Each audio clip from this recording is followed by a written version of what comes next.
Olá, meus queridos seguidores. Mais um vídeo hoje sobre o tema que vocês pediram. Alguém na enquete pediu como alcançar perdão dos pecados e desenvolver comunhão, proximidade de Deus. Hoje eu vou falar só sobre como alcançar perdão dos pecados, porque depois tem o desdobramento, né? Primeiro, reconhecendo que é pecador. Essa palavra pecador, por exemplo, para um homem que, vamos supor, é um bom cidadão, um homem correto, porque há muitas pessoas que não têm Jesus e são corretas, são honestas, são pessoas de bem, bons cidadãos. Então, normalmente, eles não concordam com isso, que é pecador. Mas todos nós somos pecadores, todos. Romanos 3:23 diz que todos pecaram e destituídos foram da glória de Deus. Aquela glória que o homem tinha lá no Éden, antes de pecar, nós fomos destituídos dela, não tem mais ela. Nós pecamos, porque nós herdamos essa constituição adâmica, né, pecaminosa, com tendência ao pecado. O único jeito da gente resolver isso é aceitando Jesus. Então aí nós temos domínio sobre o pecado, para não viver uma vida de pecado, né? Então a primeira coisa é reconhecer. Se o homem não reconhece que é pecador, ele não acha que tem nada que ele precisa ser perdoado. E aí ele começa a achar que é bom, que é legal e tudo. Um exemplo bíblico que eu gosto muito de mencionar, que ratifica isso que eu estou falando, é a história de Nicodemos e a história da mulher samaritana. Se você olhar como que Jesus falou com a mulher samaritana, né, é incrível. E o jeito que ele falou com Nicodemos também é incrível. Ali havia dois pecadores. A mulher samaritana, ela era uma mulher que já tinha tido vários maridos, era considerada uma mulher de vida fácil. E Nicodemos era um príncipe da sinagoga. Príncipe da sinagoga era um cara que conhecia as leis, conhecia a Torá, conhecia os rituais todos dos judeus, entende? Aí quando ele fala com Jesus assim, sabemos que você é mestre, sabemos que você é o filho de Deus, porque ninguém pode fazer as obras que tu faz se Deus não estiver com ele. Jesus nem dá bola para o que Nicodemos fala e diz para ele assim, olha, necessário te é nascer de novo. Jesus é direto com um homem religioso que conhecia bastante as leis judaicas. Com a mulher samaritana, ele é terno e amoroso, porque era uma outra condição, né? Era uma pecadora que precisava de um diálogo diferente, ela precisava ser acolhida, ela era uma mulher rejeitada pela sociedade, né? Inclusive pelos religiosos. Por isso ela foi naquele horário buscar água. Era a hora que não tinha muita gente ali naquele poço, né? Então, Jesus está falando a mesma coisa, ele está falando da mesma coisa para os dois, do pecado, da necessidade de novo nascimento. Precisa nascer de novo quem é pecador.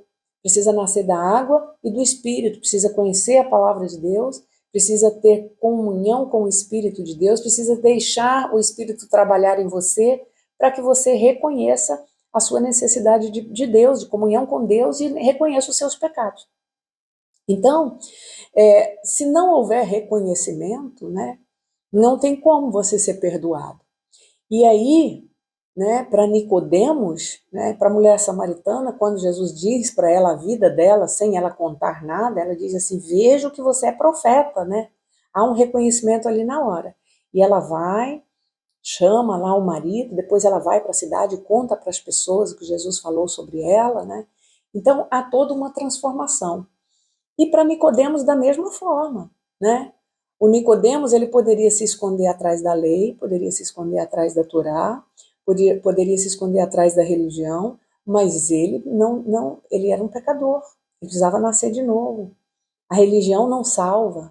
O que salva é o sangue de Jesus, é o sacrifício da cruz, quando nós reconhecemos que precisamos de Jesus. Então, o primeiro caminho para você ser perdoado dos seus pecados é reconhecimento de que é pecador. Todos nós somos pecadores, tá? Todos nós precisamos do perdão do Senhor.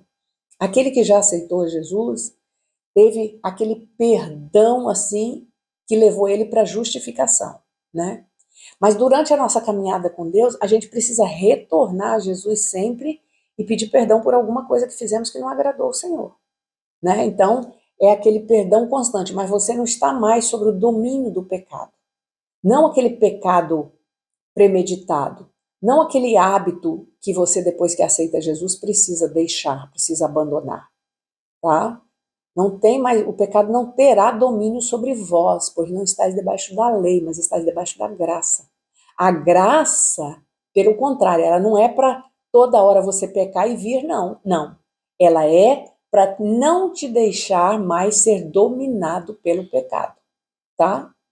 É assim que a palavra diz. Então, primeira coisa é reconhecer, e a segunda é vir até Jesus e pedir perdão e começar a caminhar com ele.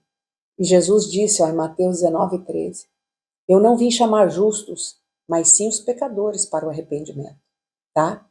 Pensa aí no seu nível de pecado. É horrível? Você acha que não tem mais jeito para você? Se você vem a Jesus arrependido, reconhecendo que precisa mudar, pode ter certeza que ele vai te perdoar, né? Vemos também a mulher pecadora em Lucas 3:37, né? Mulher pecadora aos pés de Jesus, colocando ali, ungindo os pés de Jesus, e quando ela chega, todo mundo fala, ah, se ele fosse profeta, ele saberia quem é ela. Jesus sabia que ela era uma pecadora, mas ele estava recebendo, porque quando unge os pés de Jesus, aquilo era uma atitude de profundo arrependimento por Jesus ter permitido que ela fizesse aquele ato, que estivesse ali na presença dele, que entrasse naquela casa onde os religiosos, todos, o anfitrião e todos eles estavam ali julgando Jesus, né, e julgando a mulher. Jesus disse, olha, o que ela está fazendo hoje vai ser contado para todo mundo sobre o que ela fez, esse ato, que ela está me preparando para o meu sepultamento, né? Então Jesus chamou o pecador para o arrependimento. Jesus não rejeita nenhum pecador arrependido, tá? Eu digo sempre que Jesus ele foi duro com os religiosos que pregavam uma coisa, mas não vivia o amor autêntico e verdadeiro que o evangelho manda nós vivermos. Jesus foi muito duro com os doutores da lei, com os fariseus, com os saduceus, né? Que eram os estudiosos da época dele. Lá em Mateus 23, você vai ver Jesus chamando ele de raça de víbora, sepulcro caiado. Quem vos ensinou a fugir da ira futura, né?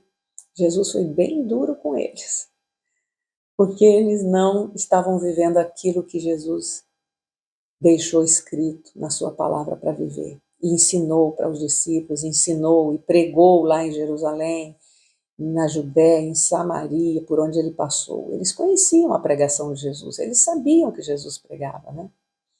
Então a segunda coisa é vir a Jesus, de que forma? Arrependendo e confessando os seus pecados. Arrependei-vos e crede no Evangelho, Marcos 1,15. Não dá para vir a Jesus, não dá para ter os pecados perdoados, se não houver reconhecimento, vir até Jesus, arrepender e confessar, tá? E arrependimento é o que gera conversão. Arrependimento é bem diferente de remorso, tá? Por exemplo, se você reconhece que errou, vamos supor que você teve um erro feio com alguém. Você reconhece que errou, fica triste porque errou, mas você não faz nada em relação àquilo, isso é só um remorso. Arrependimento é mudar e fazer o que precisa ser feito em relação àqueles erros que você cometia antes. E olha que texto interessante em Atos 3,19 diz assim, ó, arrependam-se e se convertam para que sejam cancelados seus pecados. São duas coisas, arrependimento e conversão. O que é a conversão? É exatamente você começar a ter atitude, a ir por um caminho oposto, diferente daquele que você estava indo. Se você antes de Jesus tinha uma boca suja, falava palavrão, você reconhece que o palavrão é ruim, não é legal, mas você só volta e meia, você fala palavrão e daí pede perdão de novo a Jesus, só está tendo aí um remorso. Arrependimento é você mudar de atitude. Você não vai falar mais. Você veio a Jesus, quem é que vai te dar essa força? O Espírito Santo. E o hábito que você tem que adquirir. Você adquiriu esse hábito aí na sua vida, no seu contexto social, às vezes na própria família. Agora você está na família de Deus. Você faz parte de um reino. E nesse reino, o hábito é que ninguém fale palavrão. Tá? E se falar, vai pedir perdão arrependido. E procurar não repetir. Tá? Então, o arrependimento que gera conversão, mudança de atitude, mudança de comportamento, tá? O resultado, perdão, versículo 20. Perdão e tempos de refrigério, até que Jesus retorne. Pedro está falando isso, olha. Que nós, ao arrependermos, né, nós alcançamos o refrigério, nós alcançamos perdão até o dia da volta de Jesus. Então, esses são os passos para o perdão do pecado. Reconhecer que é pecador, vir até Jesus, arrepender, confessar os pecados, e aí começa uma caminhada. A conversão é essa caminhada. E disso eu vou falar num próximo vídeo, que aí é a proximidade de Deus, é a comunhão com o Senhor, né? Entra todos esses quesitos aí, que são maravilhosos. E é isso aí que muitas pessoas não compreendem no Evangelho. Acha que uma vez você foi lá e creu em Jesus, está tudo certo. Não. Primeiro começa crendo, mas o que esse crer fez em você? O que mudou em você? Eu digo sempre, não há evangelho sem mudança de vida, sem mudança de comportamento, de atitude interna primeiro, consciência mudada, forma de pensar, visão mudada, que aí gera o comportamento diferente, comportamento correto. Tá ok? Então são esses os passos. Deus te abençoe. Compartilhe esse vídeo, curta aí, se inscreva aí no canal, que estará me ajudando a transmitir para mais pessoas. Quanto mais pessoas se inscrevem, mais o conteúdo se torna relevante, mais pessoas o Instagram, o YouTube entrega, tá ok? Deus te abençoe em nome de Jesus.